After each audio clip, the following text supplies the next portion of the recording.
नागपुरातील पारडी पोलीस ठाण्याच्या हद्दीतील भवानी नगर येथे झालेल्या घरफोडी प्रकरणाचा पोलिसांनी छडा लावत 2 आरोपींना अटक केली आहे.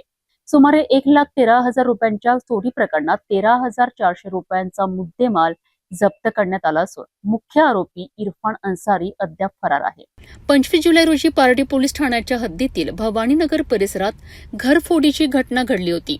फिर्यादी संजय शेंडे हे घराला कुलूप लावून बाहेर गेले असताना चोरट्यांनी संधी साधून घरात प्रवेश केला आणि सुमारे 1,13,000 रुपयांचा मुद्देमाल लंपास केला. घटनेनंतर पारडी पोलिसांच्या डीबी पथकाने सीसीटीव्ही फुटेजची तपासणी तसेच गुप्त बातमीदारांच्या मदतीने तपास सुरू केला आहे.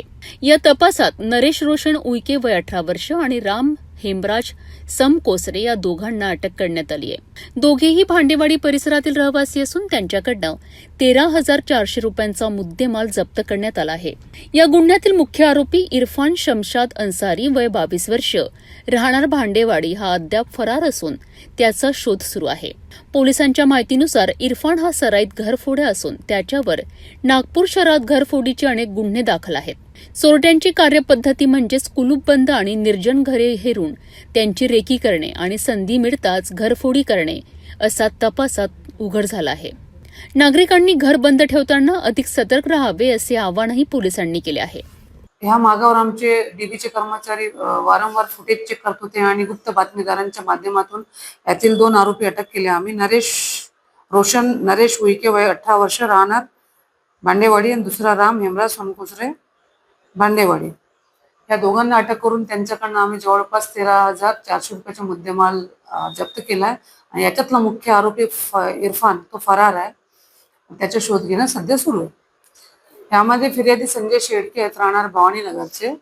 ते दाराला कुंडी कुलूप लावून बाहेर गेलेले होते आणि तेच त्यांनी बघितलं की बाहेर लॉक दिसलं गेटला आणि त्यांना हे वाटलं की घरात कुणी नाही. तेच त्यांनी बघून यामध्ये घरफोडी केलेली आहे आणि घरफोडी झाली आणि आता जे परतचा मुद्देमाल आहे त्याचा तपास सुरू आहे. पण जेव्हा आम्ही वारंवार गुप्तचर आपली गुप्त यंत्रणा ऍक्टिव्ह करून आणि त्याचप्रमाणे फुटेज बघून आपण जे आमचे डीबीच्या पथकातले अधिकारी व कर्मचारी आहेत त्यांनी या आरोपीचा शोध घेण्यात यश मिळवलेलं.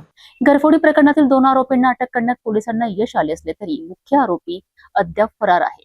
त्याचा शोध सुरू असून उर्वरित मुद्देमाल जप्त करण्याकरिता पोलिसांचा तपास वेगाने सुरू आहे.